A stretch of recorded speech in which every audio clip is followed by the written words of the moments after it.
South Goa united एफसीन सेजा FC आड जैत मेळयले। 1-0 अशा एकोड्या गोलान सेजा FCक हार पत्करची पडली। नावेली स्पोर्ट्स कॉम्प्लेक्स खेळामाळात जाल्ले GFA अंडर-15 डिव्हिजन 1 फुटबॉल मॅचींनी साउथ गोवा युनायटेड एफसीन सेजा FCक हारावन जैताक आपोवणे दिले।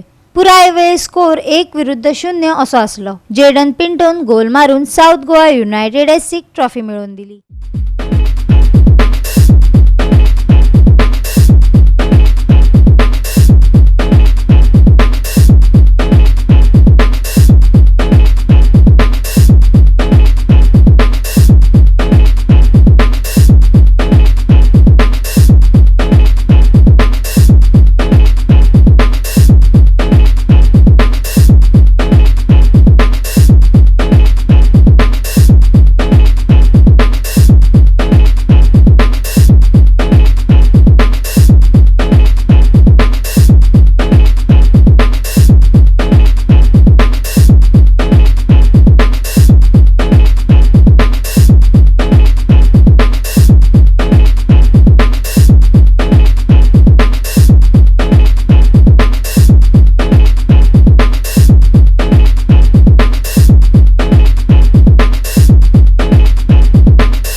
GOA365 खातीर संदीप तुयेकार, गौतमी गांवकार आणि ओमकार देशप्रभू।